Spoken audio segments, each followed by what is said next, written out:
of lives are seldom entertaining, unless they contain something either admirable or exemplar.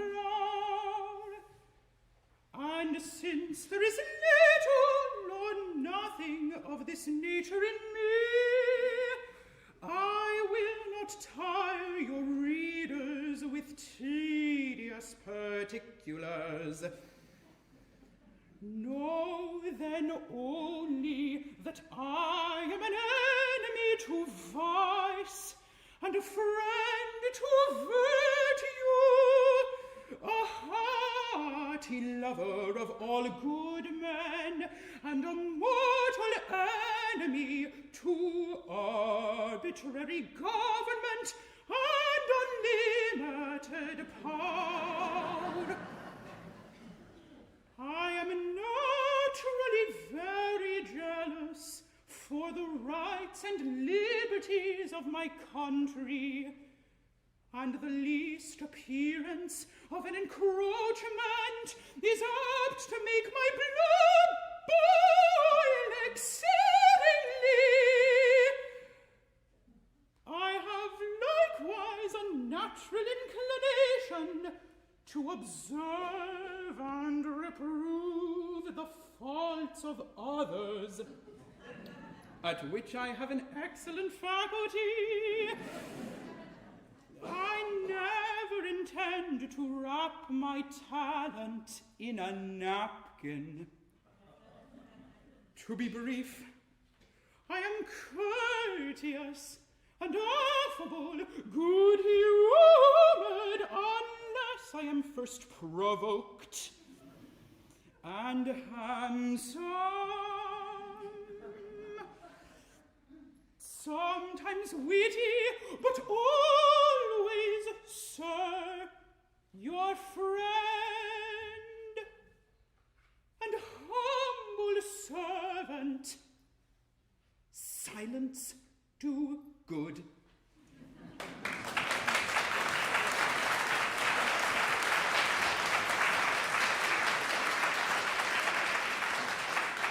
Those words were penned by Benjamin Franklin at 15.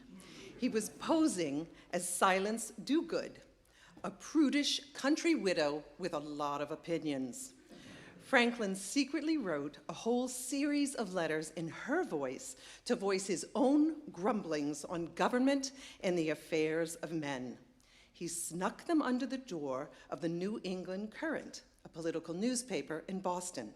Young Ben was there, learning the skills of a printer under the tutelage of his jealous brother, James, owner of the paper. Well, before you knew it, James began publishing the letters, never guessing they were written by his cheeky younger brother, Ben Franklin. And Boston was loving it. There you have Ben Franklin's first experience with the power of the press. Benjamin Franklin. Note the portrait. Now is the time to set aside the image of the balding statesman with girth and glasses, and picture, if you will, a teenager who could swim miles, who ate a vegetarian diet, who stayed up most nights reading, and who had the strange habit of drinking water instead of ale. The same lad who, when he finally had enough of his brother's abuse, he skipped town, boarded a ship for better shores, and wound up in Philadelphia, right on this very street, 300 years ago.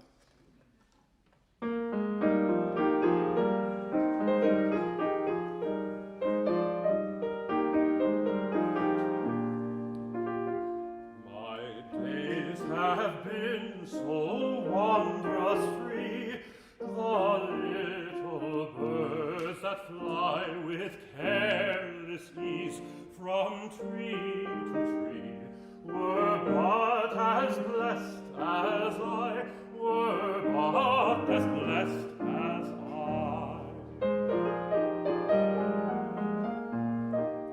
As gliding waters, if a tear of mine increase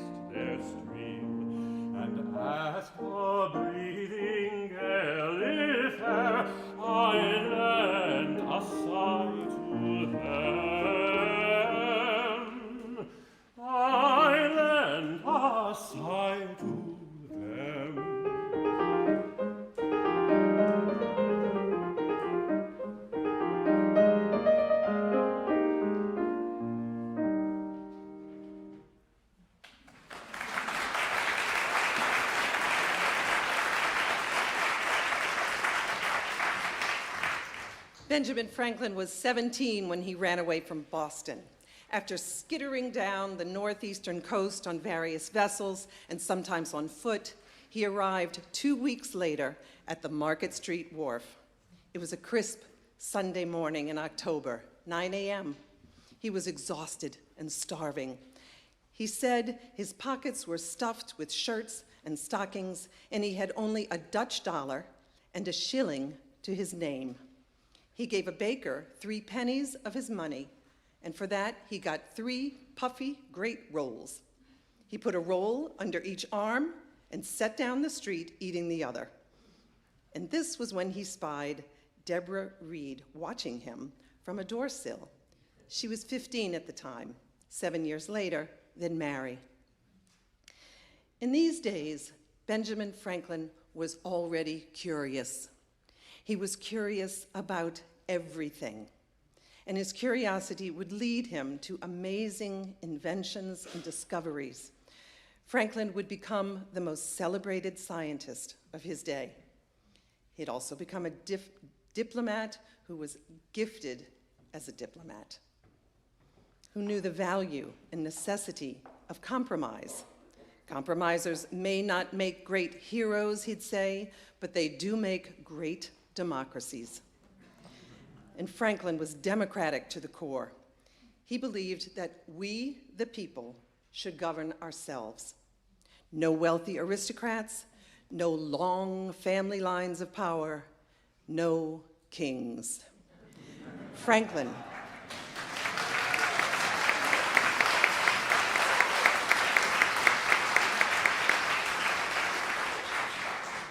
was for freedom from all of that.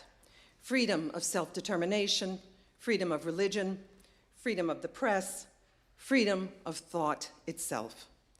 The next song is one of 3 that Jennifer Higdon composed especially for this program. Besides being one of America's great composers, Jennifer herself is a member of the American Philosophical Society, started by Benjamin Franklin. She chose these texts from Franklin's words.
Though you may have known all these things about Ben Franklin, you may not know that he was also an accomplished musician.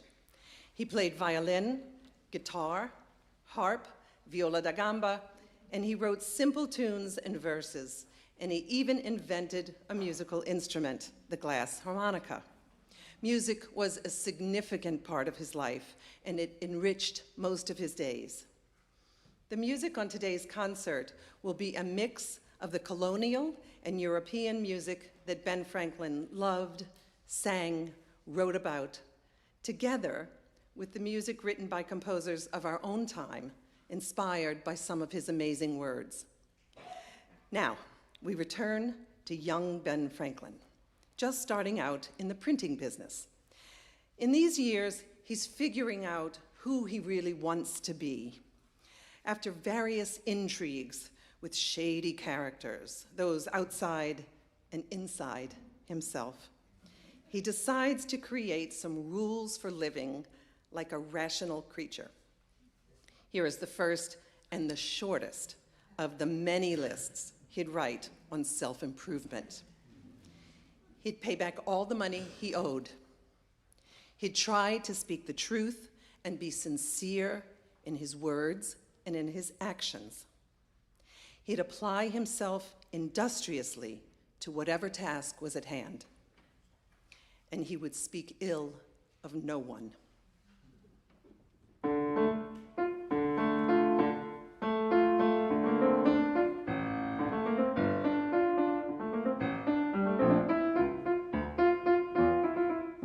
Some have learned many tricks of sly evasion. Instead of truth, they use equivocation and eke it out with mental reservation, which to good men is an abomination. Our smith of late most wonderfully swore that whilst he breathed, he would drink no more. But since I know his meaning, for I think he meant he would not breathe. He meant he would not breathe. He would not breathe whilst he did drink.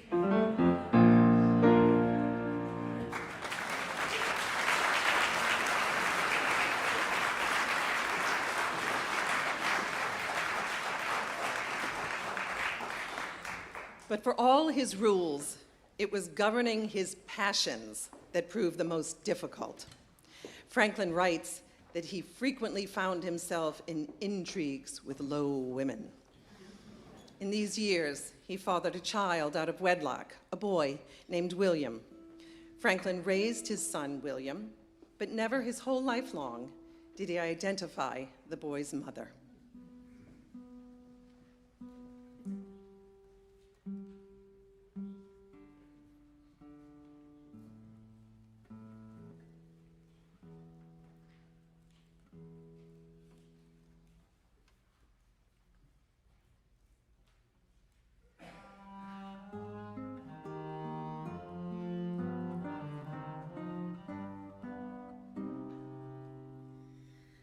Belli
21 years old, Ben Franklin is still preoccupied with bettering himself.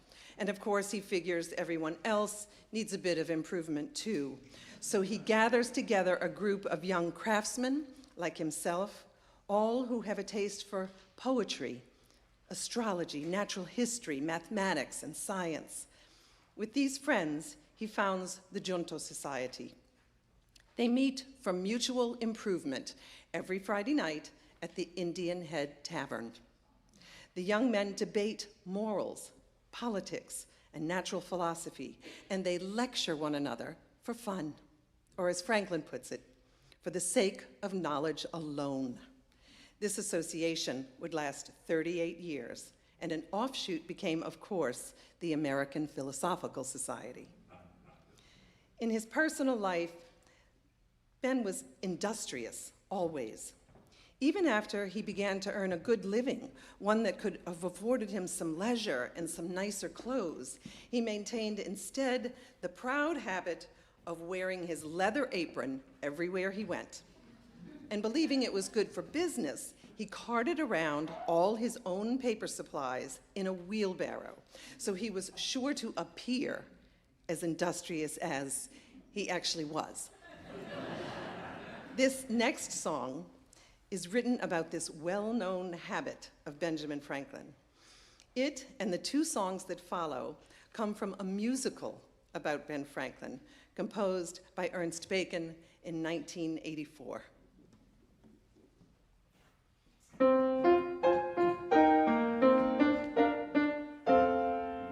Lest my good neighbors mistake my small riches and say that Ben Franklin's too big for his britches, I make it a point in my work clothes to be seen, full loaded with bundles and books in between.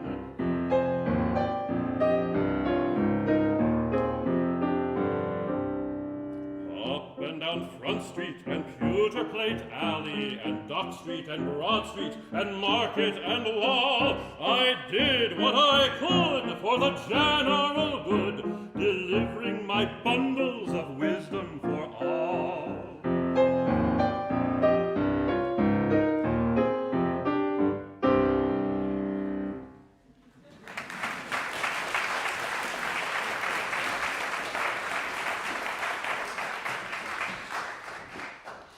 When Ben Franklin was 24, he became the official printer of Pennsylvania, printing both currency and its newspaper, the Pennsylvania Gazette.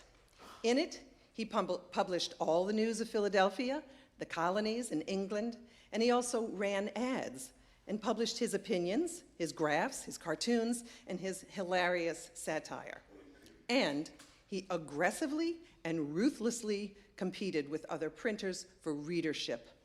Controlling his ambition and practicing humility were two self-improvements he had not gotten to yet. In this same year, he married Deborah Reed. Deborah was a practical, simple, and faithful woman. She took Ben's infant child in from an unknown woman, and together they set up home. They had two children of their own, Frankie and Sally. Frankie, their son, died of smallpox at the age of 4. Franklin never got over this grief, and he never forgave himself for not having the boy inoculated. Deborah was a good business partner to Franklin. She managed his business, handled bookkeeping, and ran the stationery store. Franklin's affairs were sprawling. And as some have noted, Deborah Reed was long-suffering.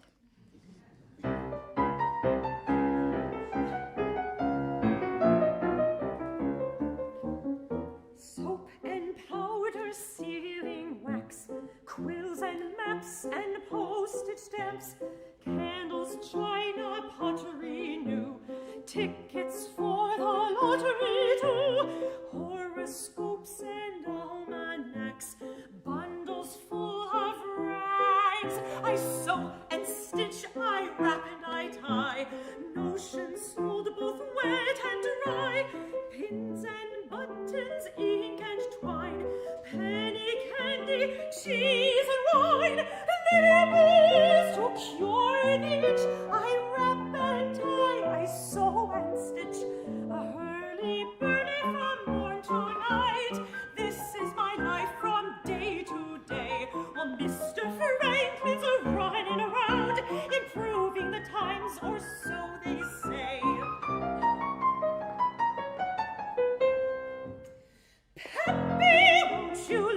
to me now, with all your rattle traps filling up your life.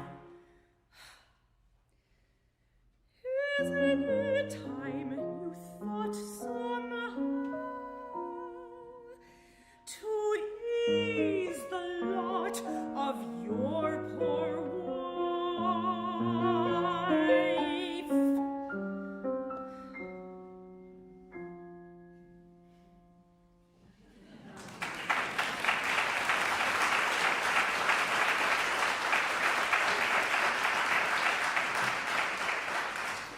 Around this time, Franklin began publishing Poor Richard's Almanac under the pseudonym of Richard Saunders.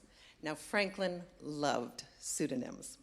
Besides Silence Do Good, there was Alice Addertongue, Anthony Afterwit, Celia Shortface, and there was Busybody, whose weekly letters turned out to be the first gossip column in America. Poor Richard's Almanac was chock full of practical information and witticisms, original and collected. It was wildly popular in its day, often selling 10,000 copies a year. It made him famous and rich. Here is Ernst Bacon's compilation of sayings, if you can keep up with them.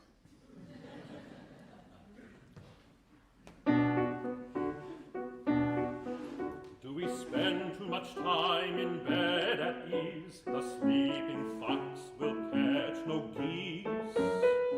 Oh, it's plow you deep while sluggards sleep, and you shall have corn to sell and to keep. And it's early to bed and early to wise will make us more healthy, wealthy, and wise. For age and want, save while you may, no morning lingers all the day. 'Tis easier said than done. Now tell us the way to wealth. Take good care of your shop, my industrious friend, and on its help you may depend. And it's he that by aid of the plough doth thrive, himself must either hold or drive. Great estates may surely venture more, but little boats should hog the shore. And it's he that's content hath quite enough, while he that complains hath overly much. He's good at advice, if only he lived it.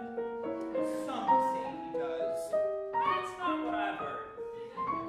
Now tell us, Ben, should we marry? Wedlock oft hath likened Ben to a crowded place or common rout, where those without would fain get in, and those within would fain get out. Grief treads swift on heels of pleasure, married in haste, repent at leisure. Some do find these words misplaced, married in leisure, repent them in haste. What does he know about women? More than you could shake your stick at. Now tell us, Ben, about kings. Chiefs and princes will quarrel for trifles and bargain their honor for money and rifles. Yet those who in quarrels interpose must often wipe a bloody nose.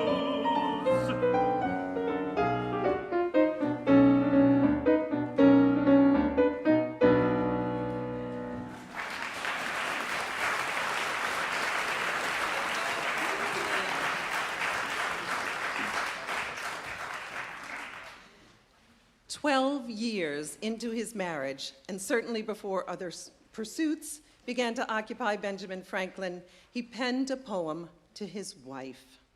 The story is not as romantic as it sounds. It goes like this. In a meeting of the Junto Society, one member noted the tendency of married men to write poetry praising not their wives, but their mistresses. The very next day, that member received a poem from Franklin called In Praise of Wives, written about his own wife. Though it was usually read and sung with his buddies at the Junto Society, I wouldn't want you to think that the poem never actually made it to Deborah herself. A copy of it was, in fact, found among her papers. She had used the reverse side as a scratch pad to record the postal charges of a customer.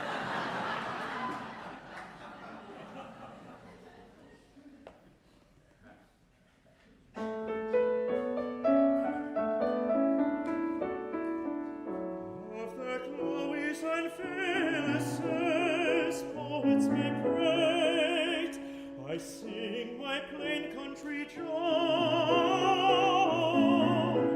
These 12 years my wife, still the joy of my life. Blessed day that I made her my own. Not a word of her face, of her shape, of her air, but of mate or of dance you shall hear. I beauty admire, but virtue I prize, that fades not in 70 years.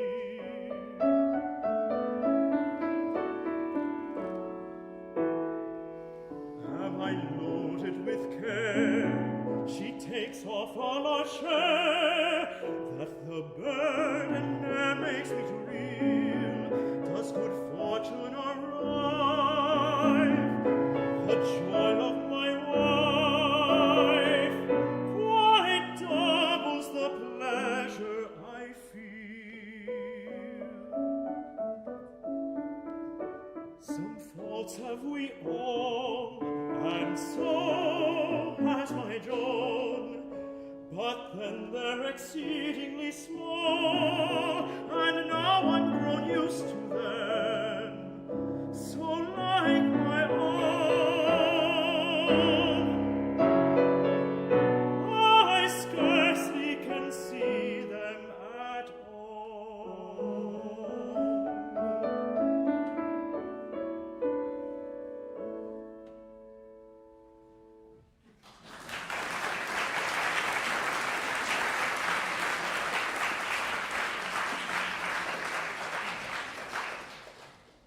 Benjamin Franklin, in his 30s, perhaps feeling that he had sufficiently bettered himself, was now concerned with bettering everything else. Here are a few things that he did. In his day, a book was a rare and precious and expensive thing to have.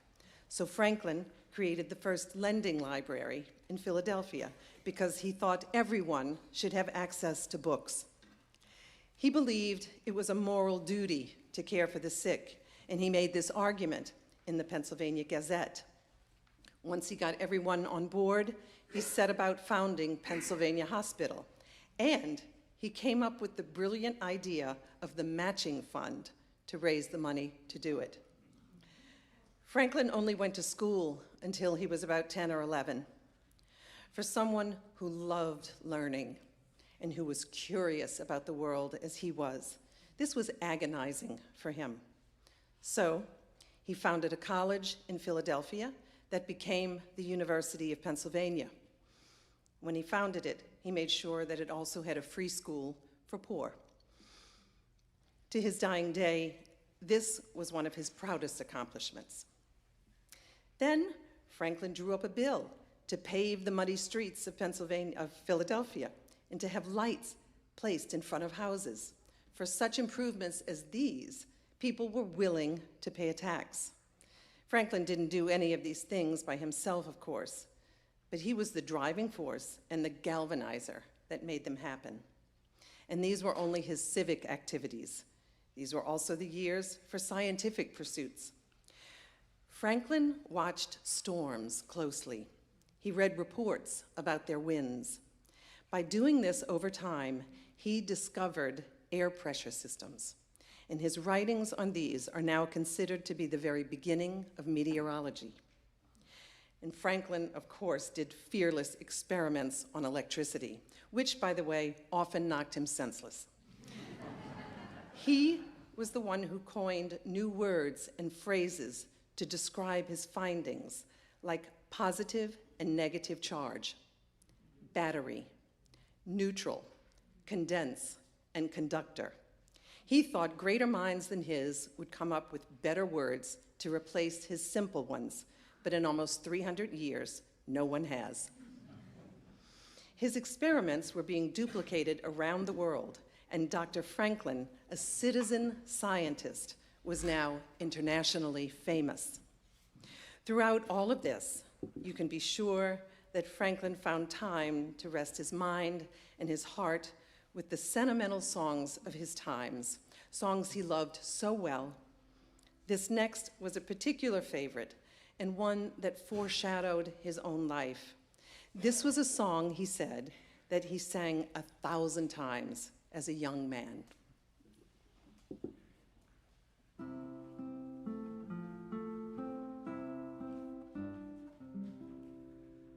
If I live to grow old, for I find I go down, let this be my fate in a fair country town.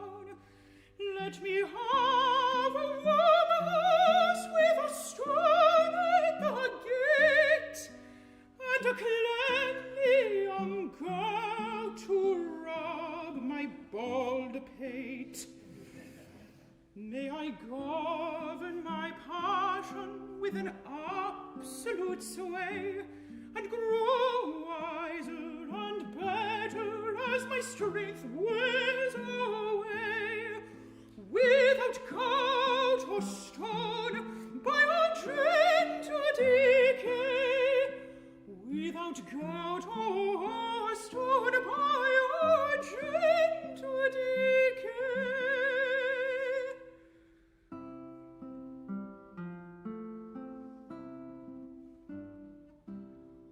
When the days are grown short and it freezes and snows, may I have a coal fire as high as my nose, a fire which once sprung up with a prong, will keep the room temperate all the night long.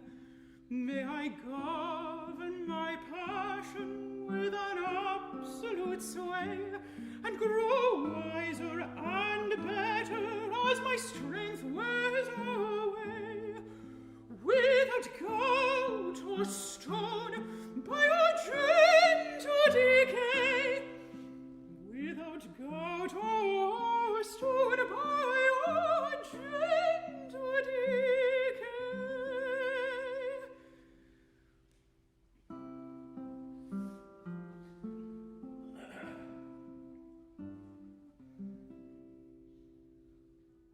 With a courage undaunted, may I face my last day. And when I am dead, may the battle sword say, in the morning when sober, in the evening when mellow, he's gone and left not behind him his fellow. For he governed his passion with an absolute sway, and grew wiser and better as his strength wore away, without gout or stone, by a gentle decay, without gout or stone, by a gentle decay.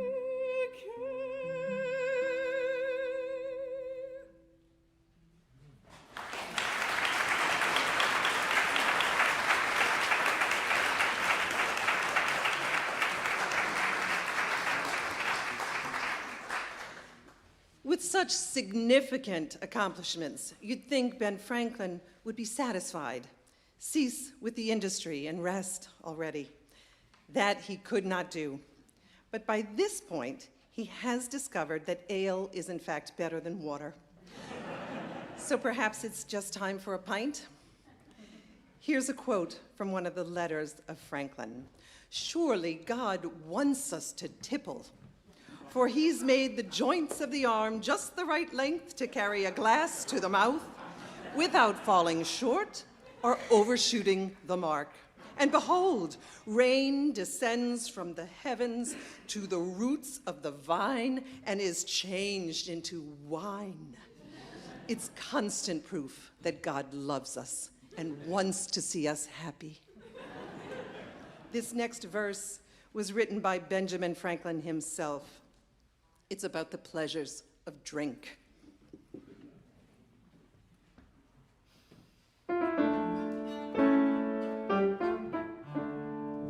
Antediluvians were all very sober, for they had no wine and they brewed no October. All wicked bad livers on mischief still thinking, for there can't be good living where there's not good drink. Derry down, down, down, derry down. Was honest old Noah first planted the vine, then mended his morals by drinking its wine. He justly the drinking of water decried, for he knew that all mankind by drinking it died. Derry down, down, down, derry down. From this bit of history plainly we find that water's good neither for body nor mind, that virtue and suffering in wine bidding's found, and all who drink water deserve to be drowned. Derry down, down, down, derry down.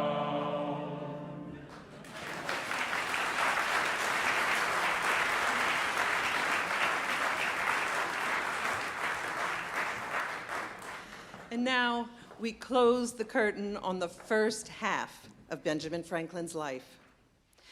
Picture, if you will, the following scene.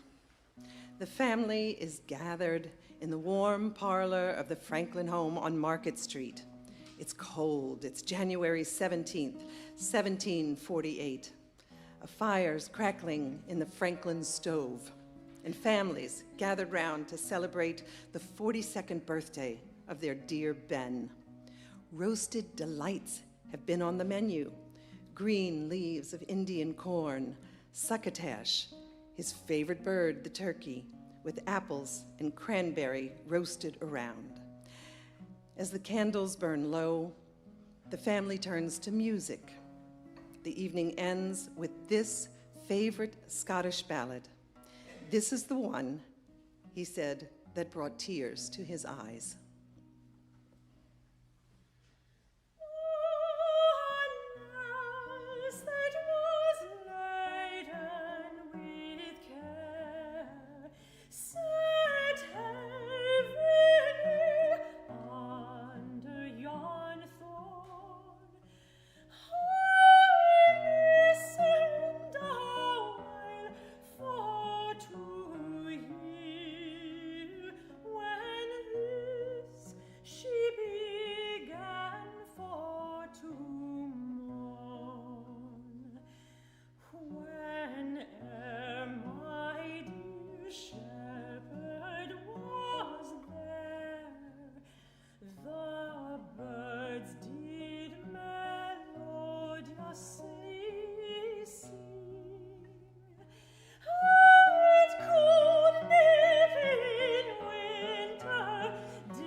what is stupefying is the breadth of his life experience, his humanity, his likability, all of the different segmentations of his life that he was able to keep functioning at such an incredibly high genius level.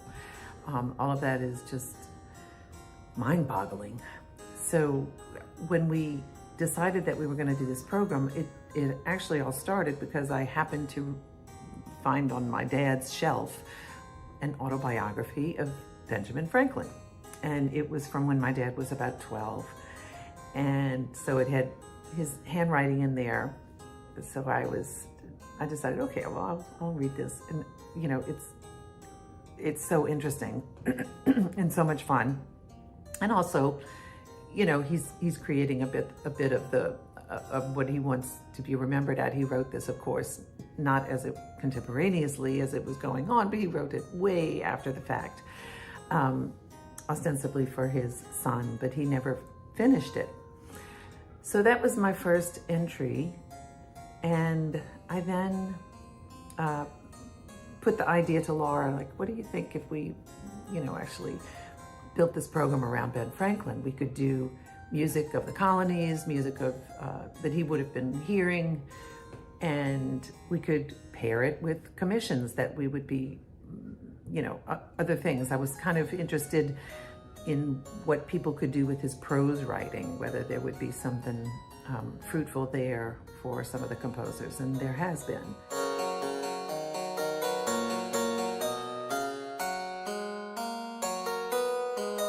We commissioned 3 different composers to write for this program.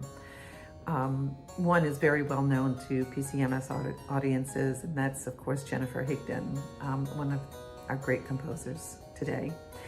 And she's actually a member of the American Philosophical Society, and she was really enthusiastic about this project. There have been settings in our own time of his witticisms, but we were interested in having some of his prose set. So Jennifer thought a lot about it, and she thought about the times that we're living in. She wrote a piece for us called Franklin Wise, and that was co-commissioned by Lyric Fest and the Philadelphia Chamber Music Society. And it's 3 different settings, 2 settings of Poor Richard's Almanac and 1 setting of Silence Dogood letter. And you might know about Silence Dogood. This is one of the, this is probably the first writings that we have of Benjamin Franklin. It was when he was working in his brother's print shop. He was about 15. He had a lot of opinions, and he didn't have a platform, so he created a pseudonym, and he started writing these colorful, amazing letters, pretending that he's a widow, Silence Dogood, who has a lot of opinions about government and how the colonies are being treated by England and all of that kind of stuff. So he writes them all down. He sticks them under the door of his brother's print shop, and his brother and the friends read these letters. They think they're so amazing and interesting and funny, and they start publishing them. So his brother didn't know that they were actually written by his 15-year-old brother. So these letters are classics. They're fabulous and funny. Benjamin Perry Wenzelberg, who interestingly enough is a fabulous composer and a countertenor, beautiful singer. So he is on our program in both capacities. He'll be singing with us, and he has written 2 pieces for us. So the concert opens with the second Silence Dogood letter, where she talks about how her blood is boiling from British tyranny, and you know, it's a big entry into the concert. She says, well, you know, that she writes her first letter, and then they sort of print her letter in the New England Current, and then they say, well, tell us about who you are. So in the second letter, she says, oh, well, the histories of people are not really very interesting. But then she goes on to talk about herself a lot. So Benji has decided to set this, which we think is fabulous, and he's going to be opening the concert with this introduction unaccompanied in countertenor, which is lovely because he's a boy playing a woman, you know, being a boy. So that's going to be a lot of fun. And then the third commission is by Melissa Dunphy, and Melissa has set a compilation. Sort of, it'll come into the song as one letter, but it's really a compilation from various letters from Deborah Reed, who of course was Benjamin Franklin's wife, who lived and stayed in Philadelphia for all of her life.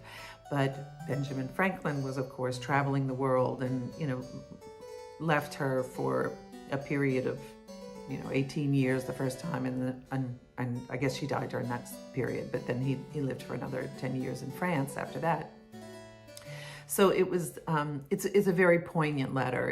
It's her saying, Benny, I wish you would write to me. I'm hearing that you're writing to everybody else, but you're not writing to me. So I think what we hope to share in this program is sort of the messy, complicated real life of a person who is also a myth, who's also somebody who has been such an important figure in our history, and that, these things are not always easy to read, when you learn difficult things. And another difficult thing to learn about Benjamin Franklin was that he owned slaves. He did come to be an abolitionist toward the end of his life, thank God. But when he moved to England, he went with two personal servants, two slaves. And so one of the other commissions by Benjamin Perry Wenzelberg is a setting of a Phyllis Wheatley poem. And we wanted to include this. We asked him to write that because it was a way of getting that piece into the story. So Phyllis Wheatley, if you don't know, was our first great African-American poet. She was a slave poet. She came to this country as a 7 or 8 year old. She was bought by the Wheatley family, it says in the records, for a trifle. And the children of the Wheatley family began to tutor her and learned that she had an incredible mind, incredible capacity. So in time, she became an amazing poet. So John Wheatley tried to publish her poems here in America, and when no one would publish them, he brought her over to England and managed to get her poems there. While she was in England, Benjamin Franklin asked to meet her. And so he had a meeting with her. He offered her any service that he could do for her. And we know that from a letter where he talked about that. So that's another angle that we managed to get into the story through the music.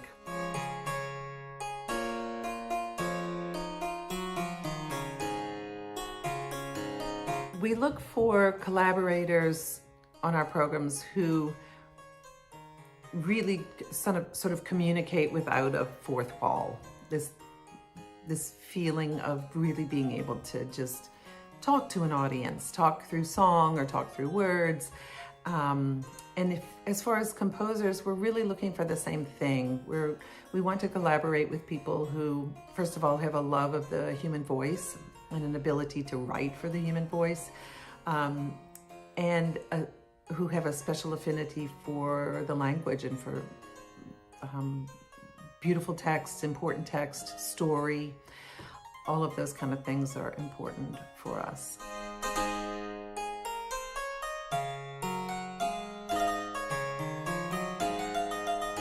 This concert that we're doing is in keeping with something that Lyric Fest has been doing for at least 15 years, which are called Biography and music programs, where we tell the story of a person who is important to our society or our art, and we tell that story through music. And it's been a really wonderful way to share bigger stories and bigger things than sort of just music, just word, just history, but to be able to bring all of those things together, we feel like there are a lot of learnable moments when you do that through a song concert that also shares so much history and hopefully connects the dots for people. I think with Benjamin Franklin, you know, there's so much myth around him, or you sort of, you know about lightning and you know about a key and you might know about the Declaration of Independence or the Constitutional Convention, but to be able to put all of those things together into one experience, I guess I'm hopeful that people will come away with feeling like this myth has become also a man, and that it's understandable that there's such myth around him. And by myth, I just mean a mythic proportion. It's huge. Not that it's not true, because so many of the things that you'll be hearing about him are just shockingly true. His genius, his likability, his ability to compromise. When tempers were really flaring around the time when our country was deciding whether we would become a country, whether we would declare independence and do all the hard work and all the bloody sacrifice that it required to.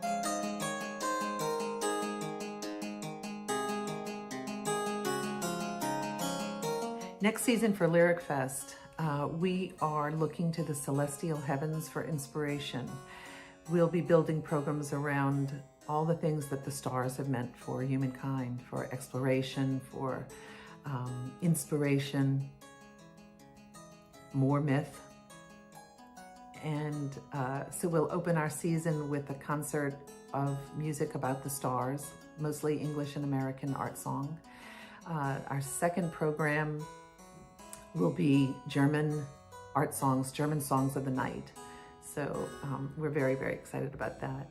Then we'll also do a piece called The Andre Expedition. And this is a piece by Dominic Argento about 3 explorers who decided to go up in a hot air balloon to try to reach the Arctic. And they did not make it. And 30 years after their balloon crashed,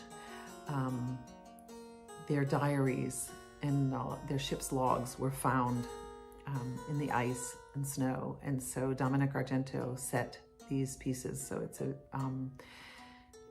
it's a really, really moving performance, and we'll be doing that. Instead of with 1 baritone, we're going to do it with 3 baritones, and maybe have a visual aspect to that too. And then we're very excited about our final commission of the season by Damien Jeter, which will be Songs of the Zodiac. And so that will end our season.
Welcome back.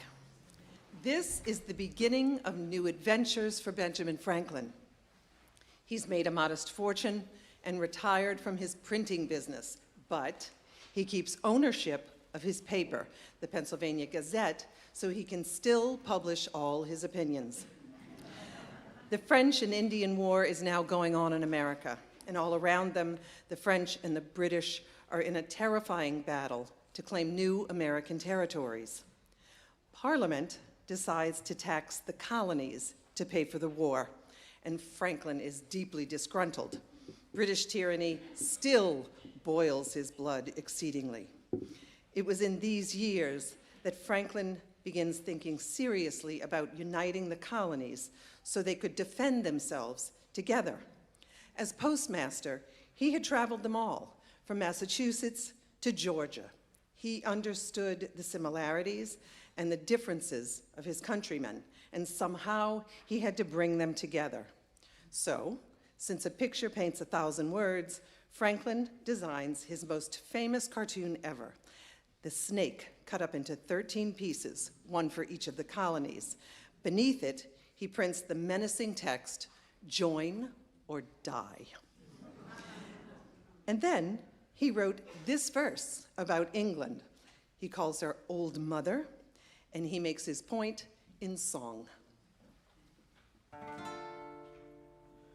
We have an old mother that peevish is grown. She snubs us like children that scarce walk alone.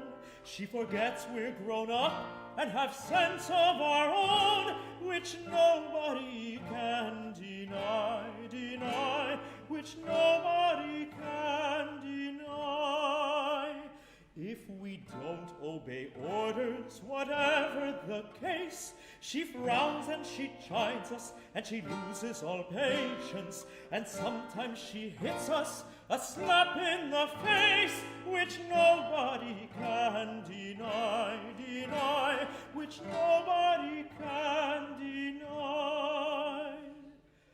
Her orders so odd are, we often suspect that age has impaired her sound intellect, but still an old mother should have due respect, which nobody can deny, which nobody can deny.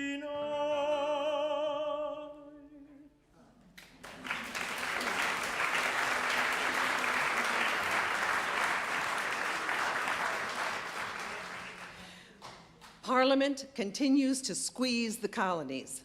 At this point, they forbid the Americans to manufacture their own iron or even make their own dishes.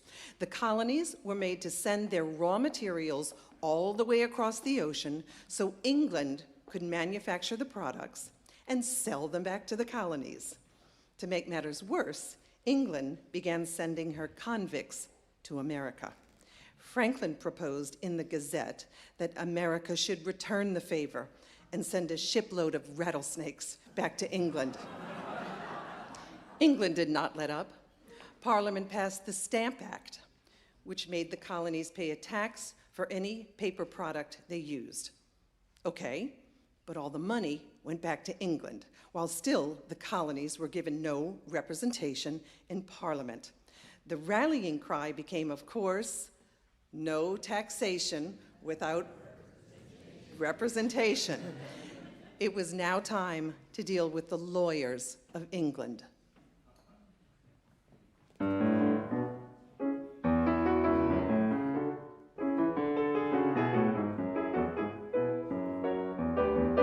Two beggars traveling along, one blind, the other lame, picked up an oyster on the way, to which they both laid claim. The matter rose so high that they resolved to go to law, as often richer fools have done, who quarrel for a straw.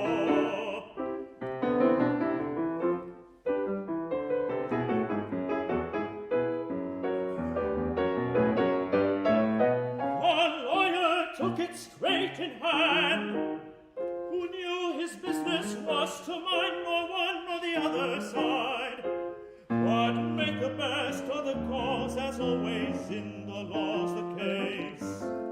So he his judgment gave, and lawyer like he thus resolved what each of them should have. Line plaintiff, name defendant, share the friendly law's impartial care. A shell for him, a shell for thee, the middle is the lawyer's fee.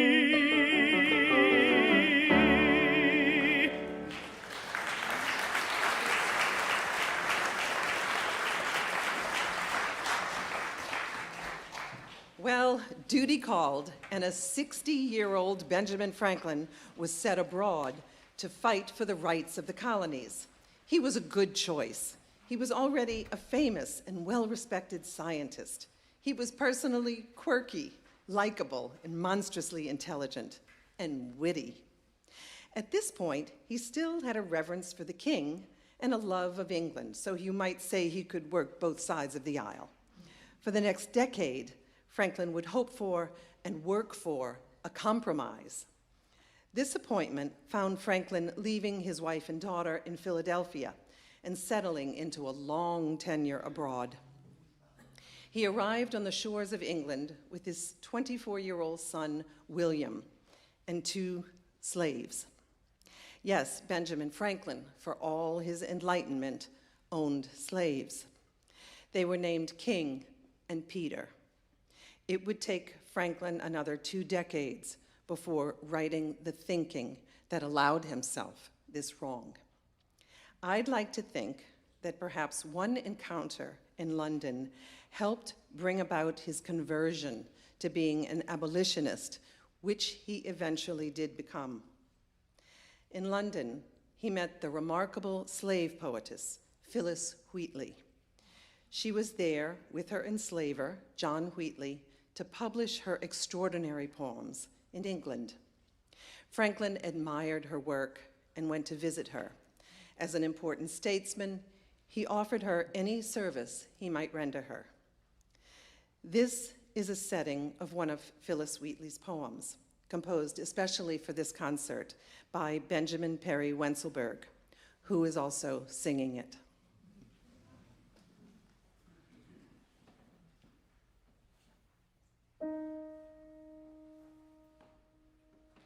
Soon as the sun forsook the eastern main, the pealing thunder shook the heavenly plain.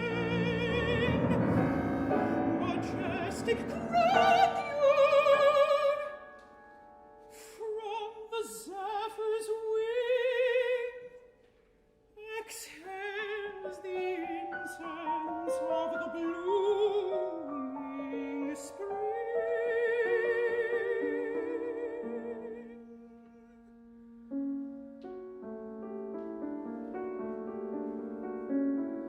Soft pour the streams, the birds renew their notes, and through the air the mingled music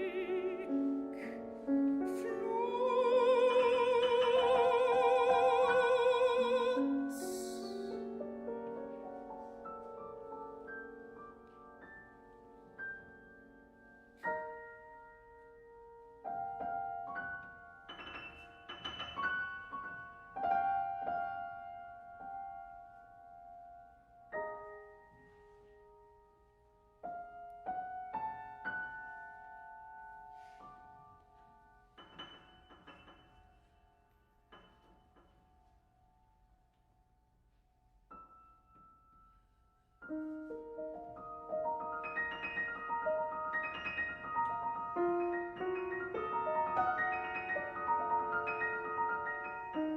Through all the hands, what beauteous dyes are spread, but the west glory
scepter seals my drowsy eyes.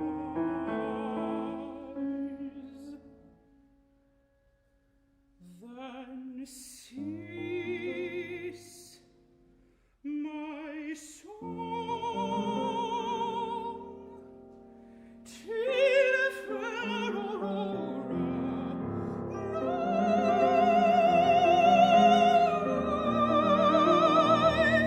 till fair Aurora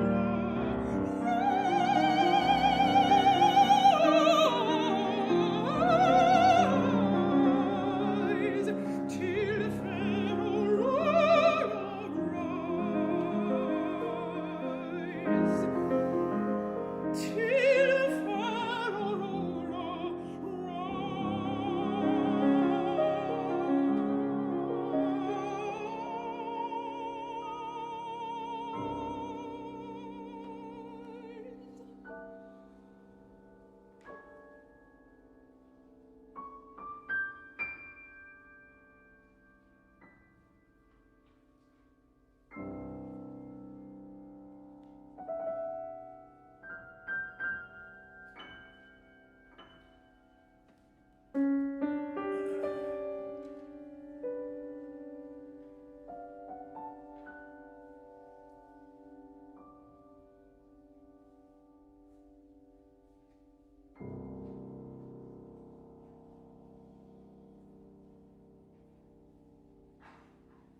Besides Franklin's diplomatic work, you can be sure he made time in England for pleasure.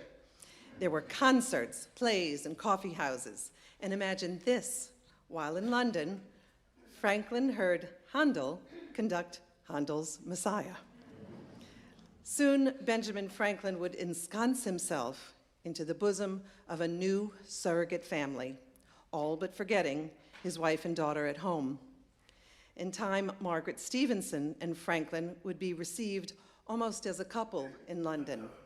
The daughter, Polly, a brilliant and charming 18-year-old, became like his own daughter. She'd remain a friend for life. It was a character trait that Franklin positively loved and valued women. It was with women, his wife notwithstanding, that he had most of his deep and lasting relationships. We can never know if or how many of these were consummated, but as Claude Ann Lopez, a scholar on Franklin's personal letters, put it, Franklin embraced romance in a truly Franklinian manner. Somewhat risque, boldly stepping forward, ironically stepping backwards, implying that he was tempted, but respectful as a friend, with all shades of feeling in between. His wife, however, got little of this. In fact, she barely got responses to her letters. Benjamin Franklin made only one journey back to America throughout his decade-long sojourn to England. After that, Deborah died, never seeing him again. This next piece was written especially for this concert by Melissa Dunphy, who is with us tonight. Melissa drew together several of Deborah's letters to provide the text of this song.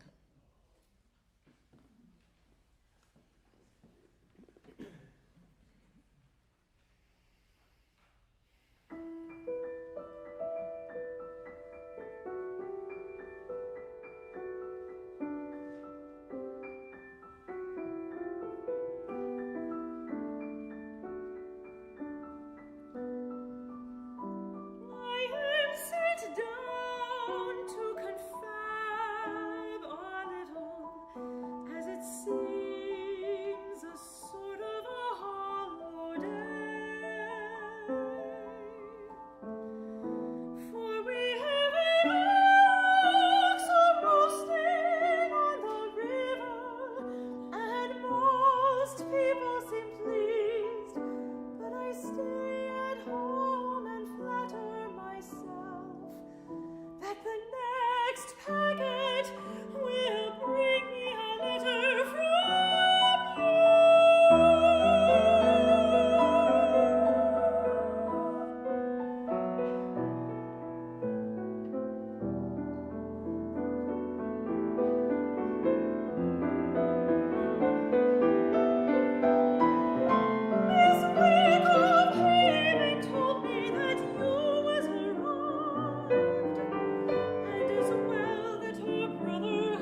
is so dark that I can hardly see.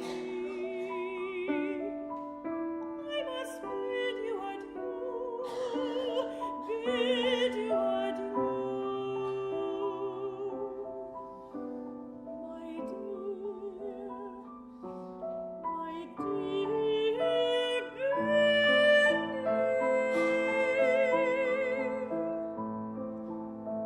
can't write anymore. I can't write anymore.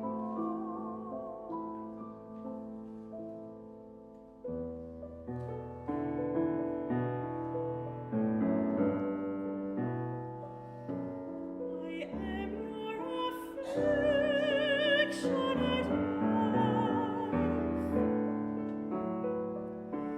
I am your affectionate wife. I am your affectionate wife.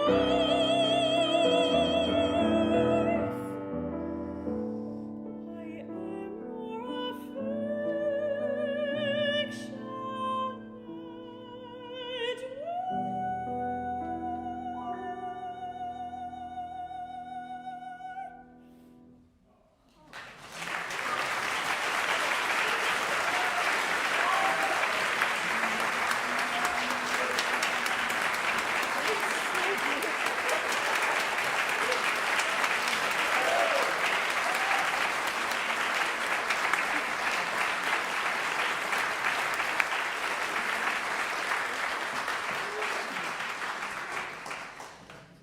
Now, I wouldn't want to give you the wrong impression.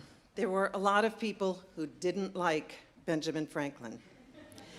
In America, sniveling jealousies abounded, and there were even accusations that he was a traitor. His dealings with Parliament were difficult and pugnacious. He was often belittled there, but managed to acquit himself with a quiet dignity.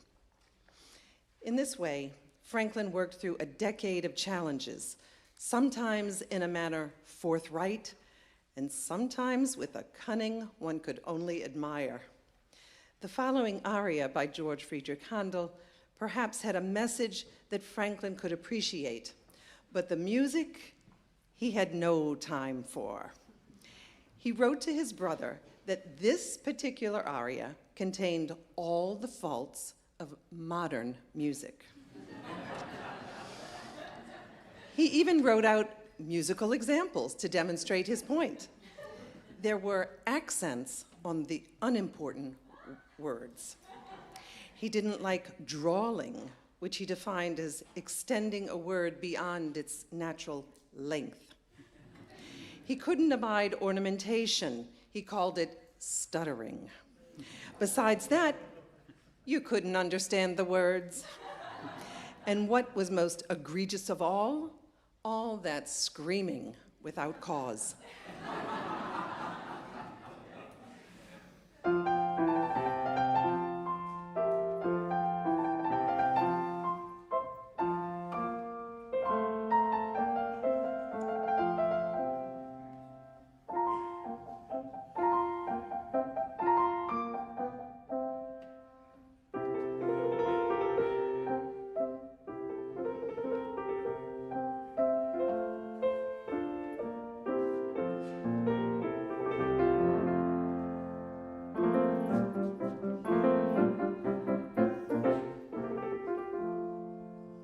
Wise men flattering may deceive you with their vain mysterious art, with their vain mysterious art. Magic charms can never leave you, nor can heal the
1775, Franklin realized finally there would be no compromise with the British.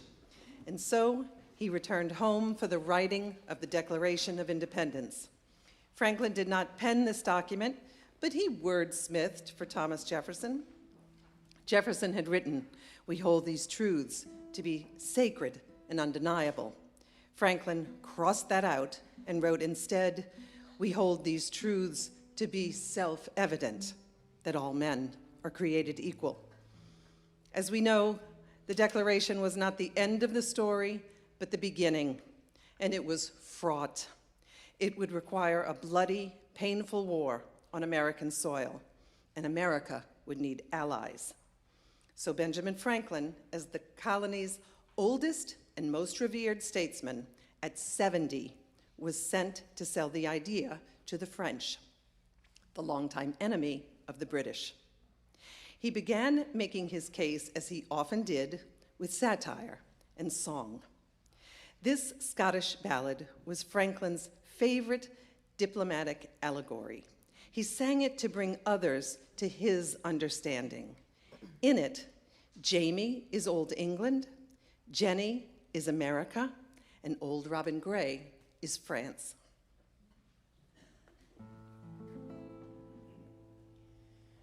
When the sheep are in the fold and the kye at aim, and all the world to rest again, the ways of my heart fine showers frame my heel, while my good man lies so by me.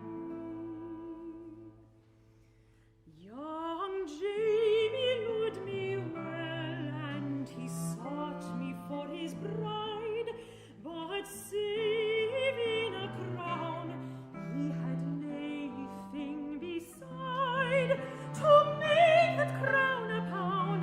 My Jamie gave to see, and the crown and the pound were both for me. He had ne'er been away a week, but only tway. My father brake his arm, and the cow was stone away. My mother, she fell sick, and my Jenny at the sea. And old Robin Gray came a-courting me. My heart, it said nay. I looked for Jamie back, but the wind it blew high, and the ship it was a wreck. The ship it was a wreck. Why did not Jamie die? And why do I live to cry was he? My father agate said, my mother didn't speak, but she looked in my face till my heart was like to break. They gave him my hand, but my heart was in the sea. Say, old Robin Gray was good man to me.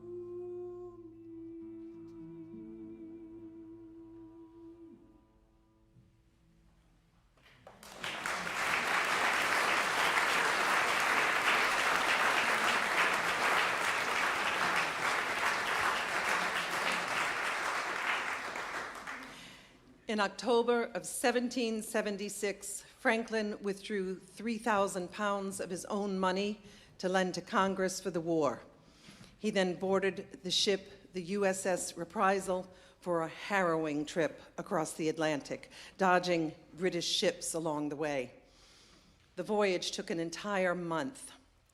He said it almost demolished him. Franklin may have arrived in France portly, balding, suffering from gout and kidney stones, but he arrived like a rock star. He was hailed with fanfare and galas. Shops were selling his dishes, snuff boxes, and rings. His image was embossed on everything. Everywhere he went, Franklin sported his fur cap and shared his homespun, endearing demeanor with all. John Adams arrived in Paris months later and scoffed in a letter to his wife. His name was familiar to government, kings, courtiers, philosophers, clergy, as well as plebeians, to such a degree that there was scarcely a peasant, valet, coachman, chambermaid, or scullion in the kitchen who was not familiar with him. And hard to believe as it might seem, Ben Franklin was still a bit of a lady killer. He had a particular appreciation of French women and they of him. And before long, as an homage to Franklin, the ladies of the court began incorporating Franklin fur look-alike caps into their enormous gravity-defying wigs.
Benjamin Franklin took up residency at a chateau in Passy. It became like a de facto American embassy. He was in fact surrounded by spies, even his own valet. But Benjamin Franklin navigated it all expertly. It was in these times that he met the famous composer, Madame Anne-Louise Briand. She was a kindred spirit in the love of music and his favorite partner for chess and conversation. Now, one has to admire Franklin's unique ability to mix pleasure with business. Through this and other similar friendships, Franklin was really gaining access to the upper echelon in French society, which he absolutely needed for his diplomatic purposes. When Madame Briand suggested that their relationship become more father-daughterly, she was half his age and already married anyway. Franklin claimed to have lost his Eurydice. This tale of true love lost must have been on his mind since he had seen Gluck's masterpiece, Orfeo, premiered at the Paris Opera.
While the war raged on in America, Franklin maneuvered through intrigues that have occupied whole books and historians' entire careers.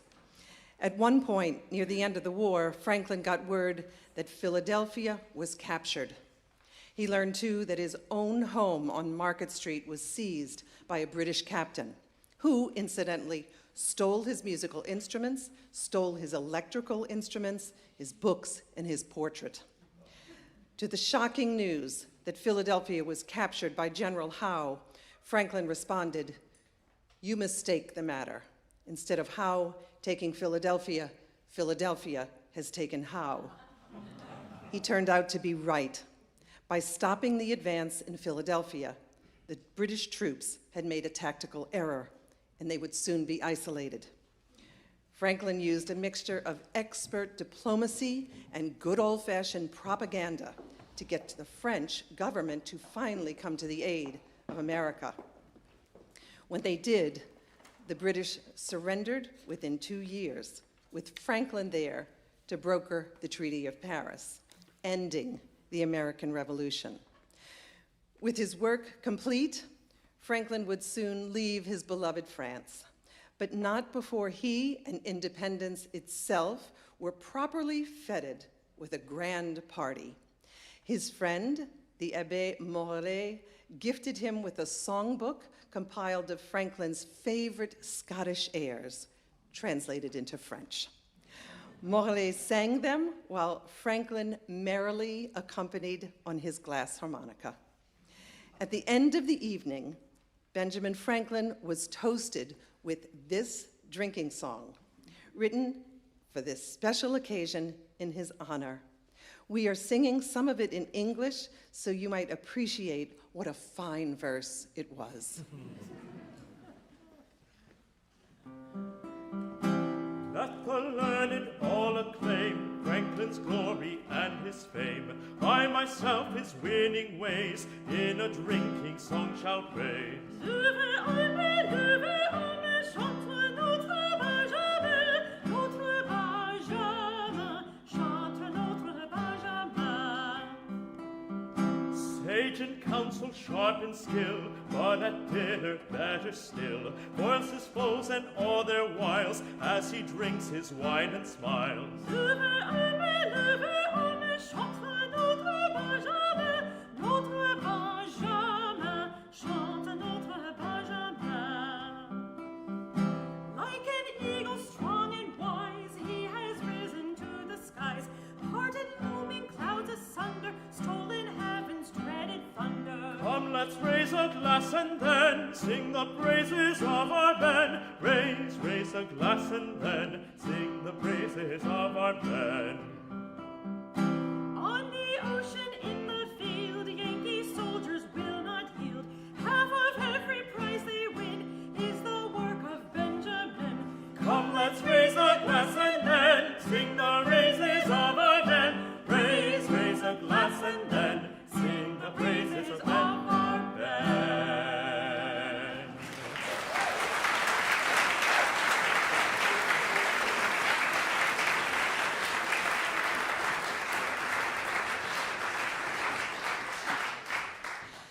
Franklin was 79 years old when he crossed the Atlantic for the last time. His ship arrived again at Market Street Wharf, where he was greeted by a jubilant crowd, cannons booming, bells ringing. Soon, he settled into life on Market Street within the circle of his family, whom he adored. Franklin would live another 5 years. As you would expect, he was far from idle. He built a new wing on his home. The first floor had a dining room big enough to seat 24 for dinner. His entire second floor was a library, housing 4,000 plus of his books. I hardly know how to justify building a library at an age that will soon oblige me to quit it, he wrote. But we are apt to forget that we are aging. On the third floor was his beloved music room, painted blue. There he indulged himself in playing the invention that he said gave him the most delight, the glass harmonica. This life has been tolerably happy, he wrote to a friend. If I were allowed to live it all over again, I should make no objection. I'd only wish to do what authors do in the second edition of their works, correct some of my errors. And of course, there was important work yet to be done for the new republic. He'd serve as the oldest delegate at the Constitutional Convention. Franklin worked tirelessly for compromise to create a constitution that prevented tyranny.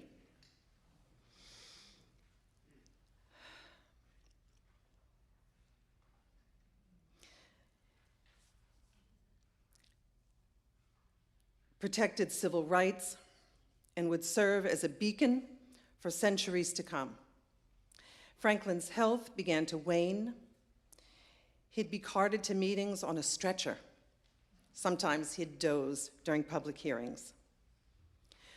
When the Constitution was finally signed and ratified, Franklin's last civic act was to bring a petition to abolish slavery in America for good. This was work he did not live long enough to complete. Franklin began taking laudanum for intense pain in his kidneys and lungs and chest. He asked to meet with Thomas Jefferson to transfer to him his political memoirs. Jefferson took the opportunity to ask his opinion on some esoteric points of the government. Franklin articulated his thoughts clearly, but shortly after this meeting, an abscess burst in his lung, and he could no longer move. No one was ready to lose him. Sally said to him, "Maybe you'll recover. Maybe you'll live a few more years." "I hope not," Franklin replied. Franklin's wish was granted. He died on April 17th, 1790, holding his grandson's hand.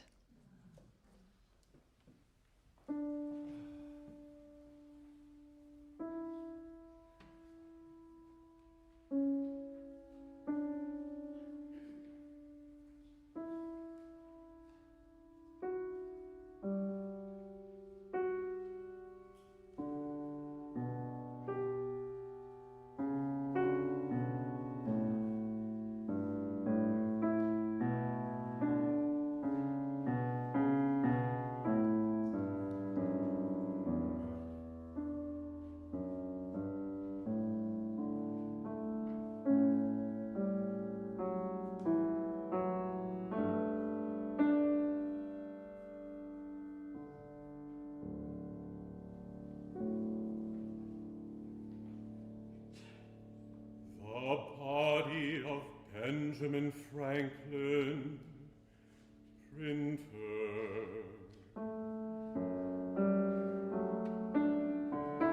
Like the covering of an old book, its contents worn out, and stripped of its lettering and gilding, lies here, food for worms. But the work shall not be lost. It will, as he believed, appear once more in a new and more beautiful edition, corrected and amended by the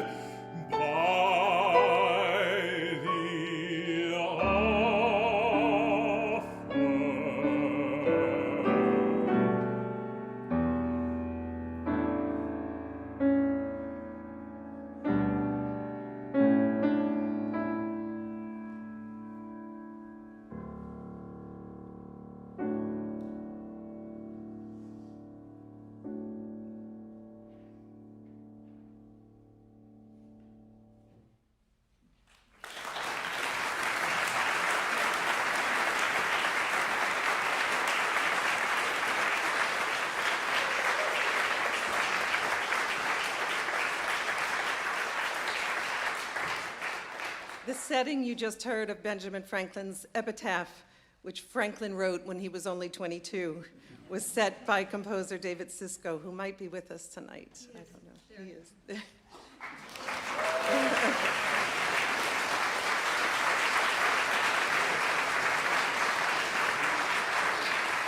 And now, we end our performance with Chester, a hymn by William Billings of Boston.